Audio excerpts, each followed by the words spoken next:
श्री स्वामी समर्थ. तुम्हा सर्वांचं आपल्या चॅनलमध्ये मनापासून स्वागत आहे.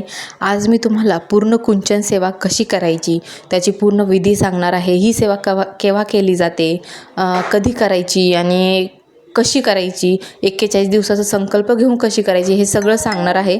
आता इथे माझ्याकडे हा जो कुंचम ग्लास आहे हा मी स्वामी मूर्ती आर्ट शीतलताई यांच्याकडून घेतला आहे. त्यावरती शंख, चक्र, नाम आणि एक डिश आहे. आता इथे माझे वैभवलक्ष्मीचे व्रत चालू होते त्यामुळे मी इथेच पूजा मांडणी केली. आता ह्या ग्लासमध्ये काय काय साहित्य टाकायचं असतं, त्या तांदळाचं काय करायचं, हे सगळं आज मी तुम्हाला ह्या व्हिडिओत सांगणार आहे. तर ग्लास जो आहे तो खूप हेवी क्वालिटीचा आहे आणि चांगल्या उत्तम क्वालिटी. तर साहित्य काय काय, तर ह्यामध्ये मी काही घरचे साहित्य ॲड केले आहे आणि काही शीतलताईंकडून मागवलेले आहे. तर त्यामध्ये पहिले आहे कवड्या, पिवळ्या कवड्या आहे, गोमती चक्र आहे, गुंजा आहे, मोती, ही लाल, हिरव्या, पिवळ्या ह्या छोट्या छोट्या बांगड्या आहे आणि हे पंचरत्न आहे जे की माझ्याकडे ऑलरेडी होते. ही सुपारी घेतली आहे. हा रुद्राक्ष आहे तोही माझ्याकडेच होता आणि काही नाणी घेतली आहे मी सहस्रकमलदल काढायला. आणि हे चांदीचे अक्षत आहे, हे पण मी त्यांच्याकडूनच घेतले आहे. आणि त्यानंतर हे आहे एक लवंग आहे, हे कमळाचं फूल, त्यानंतर उधळायचं फूल असतं, जास्वंदीचं फूल आहे आणि एक पारिजातकाचं आहे. असे 3-4 फुलं आहेत त्यांच्याकडे आणि ते मी त्यांच्याकडूनच घेतले. आणि त्यानंतर यामध्ये मी काय केले, घरचं जे साहित्य ॲड केले त्यामध्ये हळकुंड घेतलं आहे. त्यानंतर हे गोमती कमळगट्टा बीज आहे, धने, काय म्हणतात त्याला बघा, ते इलायची, तेजपत्ता, हे सगळं मी घरचं ॲड केलेलं आहे. कसं की ह्या पण गोष्टी ज्या आहेत त्या लक्ष्मीला प्रिय आहे. आता जरी माझ्याकडे चांदीची लवंग आहे पण तरी मी आपल्या ज्या रेग्युलर लवंग आहे आपण ज्या वापरतो त्या, आणि हा एक चांदीचा याचा गोल्ड प्लेटेड जो आहे तो सिक्का आहे माझ्याकडे, जो की आम्ही लक्ष्मीपूजनच्या वेळी वापरतो. तर तो मी असा घेतला आहे. हे सगळं साहित्य आहे. जे साहित्य तुमच्याकडे अवेलेबल आहे ते घ्या. असं नाही आहे की चांदीच पाहिजे किंवा सोनंच पाहिजे, असं काही नाही आहे. जे आपल्याकडे आहे ते पाहिजे. आता माझ्याकडे इथे शंखचक्र नाम नाही आहे त्यामुळे हे बालाजींची प्रतिमा आहे तर तीच घेतलेली आहे मी. आता इथे मी तुम्हाला सेवा कशी करायची मेन ते दाखवते. इथे मी तांदूळ वगैरे घेतले आहे आणि ते मी कुंकुमार्चन करून कुंकू ठेवलेलं होतं तिथे. त्यानंतर आता आपण सेवा पाहूयात. आणि हे सगळं या साहित्यातील तुमच्याकडे जे आहे ते घेऊन तुम्ही सेवा करू शकता. असं काही नाही आहे की आपल्याकडे हे पाहिजे किंवा ते पाहिजे. तर आता चला सेवा करूया. तर इथे तांदूळ टाकून एक एक साहित्य त्यामध्ये टाकायचं. आता ह्यामध्ये वाचायचं काय, आता मी हे करत असताना विष्णू सहस्रनाम जे आहे ते एकदा घेते, श्रीसूक्त घेते, व्यंकटेश स्तोत्र घेते आणि हे सगळ्या सेवा माझ्या असतात. किंवा मग मी या सगळ्या सेवा झाल्यानंतरही करते किंवा मग फक्त मंत्र म्हणते. आपला जो विष्णू गायत्री मंत्र आहे तो मंत्र म्हणत असते. आता माझी 41 दिवसाचं संकल्पयुक्त सेवा केली आहे मी याची. तर कशी करायची, आपल्याला शुक्रवारी किंवा मंगळवारी संकल्प घ्यायचा की मी माता लक्ष्मी, मी तुझी ही कुंचम सेवा 41 दिवस करणार आहे, तर माझी ही सेवा पूर्ण करून घे. आणि ह्या 41 दिवसामध्ये आयुष्यात असे बदल होतात, म्हणजे ज्या काही आपल्या आर्थिक अडचणी आहेत, ज्या काही समस्या आहे त्या सगळ्या 41 दिवसामध्ये सुटतात. हा खूप छान सेवा आहे ही. आणि मीही याचा 41 दिवसाचा एका आमच्या ग्रुपमधल्या एका ताईंनी सांगितलं होतं, त्यांचं पाहूनच मी हा 41 दिवसाचा संकल्प केला. आणि माझे अजून 10-12 दिवसच झाले असतील पण छान अनुभव येतो. त्यानंतर जे पैसे आहेत, छोटे नाणे आपले 1-1, 2-2 रुपयाचे, त्याचं मी इथे सहस्रकमलदल काढून घेतलं. आणि ते काढल्यानंतर त्यावरती हळदी कुंकू टाकून आपल्याला कुंचम ग्लास आहे त्याला अलंकरित करून तो ठेवायचा आहे. आणि त्यामध्येही आपल्याला हळदी कुंकू अगोदर टाकायचं आणि त्यानंतर आपली जी सेवा आहे तांदळाची ते टाकायच्या. त्या तांदळाचं करायचं काय, हे भरपूर जणींचा प्रश्न आहे.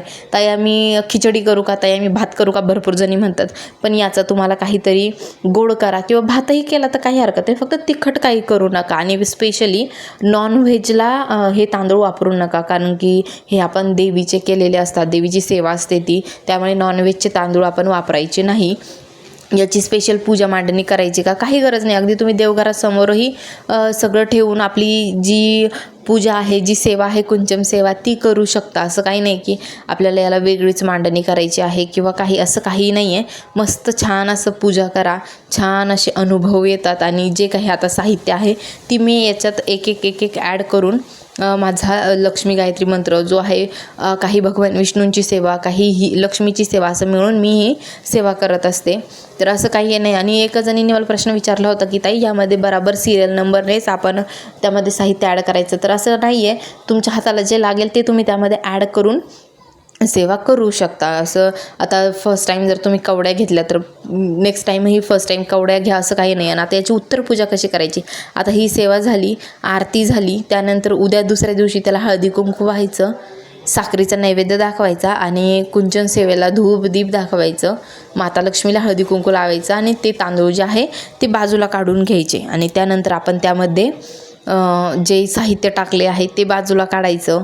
त्यानंतर साहित्य बाजूला काढून त्या तांदळाचं तुम्ही काही बी नैवेद्य करू शकता आणि ते तांदूळ तुम्ही ग्रहण करू शकता. भरपूर ज्या स्त्रिया आहेत त्यांना या सेवेचा छान असा अनुभव आलेला आहे. भरपूर स्त्रियांचे घर झाले आहे, आर्थिक अडचणी संपल्या आहेत. भरपूर स्त्रियांच्या जे पती आहे त्यांना नोकरी लागलेली आहे. माता लक्ष्मीची ही खूप प्रभावी सेवा आहे आणि ही सेवा करताना खूप पॉझिटिव्हिटी म्हणजे येते आपल्यामध्ये आणि खूप घरामध्ये सकारात्मक वाटतं. माता लक्ष्मीची सेवा प्रत्येकजण करत असतं, पण काहीतरी विशेष सेवा करणं ही खूप महत्त्वाचं असतं. त्यामुळे ही कुंचम सेवा केली जाते आणि खूप प्रसन्न वाटतं. ही सेवा प्रत्येकाने एकदा करा. आणि जर तुमच्याकडे कुंचम नसेल तर काय करायचं, हाही व्हिडिओ मी मागे एकदा टाकले होता का जर एवढे पैसे घालून तुम्हाला कुंचम घ्यायचं नसेल तर तुम्ही अगदी घरच्या घरीही ही सेवा करू शकता. असं काही नाही की 5-6 हजार रुपये घालूनच ही सेवा घ्यायची असते असं नाही आहे. तुमच्याकडे जी अवेलेबल आहे, फक्त देवीला तुमचं मन प्रिय आहे, तुम्ही किती मनोभावे सेवा करता. आणि एक गैरसमज काढून टाका, चांदी असली तरच माता लक्ष्मी पावते वगैरे, हा गैरसमज आहे बरं का सगळ्यांचा. असं काही नाही आहे. चांदी नसली तरीही माता लक्ष्मी आपल्याला तेवढंच सुख देणारे, तेवढंच फळ देणारे जेवढी तुमची श्रद्धा आहे. तर आणि त्यानंतर आता हा जो माझ्याकडे शिक्का आहे बघा, या शिक्क्यानं मी तो अलंकरित करून तो त्या कुंचमवरती ठेवणार आहे. आणि मग मस्त धूप दीप आरती आणि नैवेद्य मी काही पण साखर असो किंवा गुळ फुटाणे, गुळ खोबरं असं मी नैवेद्य दाखवत असते. किंवा मग घरामध्ये जी काही भाजीपोळी असेल त्याचा मी नैवेद्य दाखवते. आता जे काही माझ्याकडे ते चांदीचे फुलं आहे ती मी असं वरतून टाकून देते. आणि ज्या काही कुंचम सेवेमध्ये ज्या लाल हिरव्या पिवळ्या बांगड्या आलेल्या आहेत ना, तर त्याही असं प्लेटमध्ये बाजूला ठेवून देत असते. आणि त्यानंतर मग सेवा झाली, जी काही फुलं वगैरे आणली आहेत आपण त्यांनी ते अलंकरित करून घ्यायचं. म्हणजे फुलं वगैरे व्हायची, माता लक्ष्मीला प्रार्थना करायची की बाबा माझ्यावरती असं सुख समृद्धी राहू दे, मला बाकी काहीच नको आहे, फक्त तुझी कृपा जी आहे ती माझ्यावरती राहू दे, एवढंच आपल्याला लक्ष्मीला बोलायचं आहे. आणि आपली सेवा मग इथे पूर्ण होते. बस एवढंच होतं. ही सेवा तुम्ही मनोभावे केली ना तर माता लक्ष्मीची कृपा व्हायला जास्त उशीर लागणार नाही. सेवा नक्की करून बघा, खूप छान सेवा आहे. आणि ज्यांना जमत नाही आहे त्यांनी प्लीज खर्चामध्ये पडून किंवा काही करून ही सेवा नका घेऊ. तुमच्याकडे जे अवेलेबल आहे ते त्यांनी केली तरीही चालेल. फक्त सेवा जर तुमच्याकडे असेल ही तर मनोभावे करा. माता लक्ष्मी तुम्हाला नक्कीच तुमचा कृपा आशीर्वाद जो आहे तो तुमच्यावरती नक्कीच ठेवेल. फक्त सेवा मनापासून करा. व्हिडिओ आवडला असेल तर नक्की लाईक शेअर सबस्क्राईब करा आणि सेवा करायला विसरू नका. श्री स्वामी समर्थ. आणि आता इथे मी ओवाळत होते बघा, छान अशी आरती वगैरे झाली, माता लक्ष्मीचा आशीर्वाद घेतला आणि आई ही आशीर्वाद देतेच आपल्या मुलाला. छान वाटतं ही सेवा केल्यावर. सगळ्यांनी एकदा नक्की करा. अजून काही प्रश्न असतील तुमची तर ते कमेंट बॉक्समध्ये सांगा, आपण त्या प्रश्नावरती ही व्हिडिओ बनवूया. व्हिडिओ कसा वाटला हेही मला कमेंट करून सांगा. श्री स्वामी समर्थ.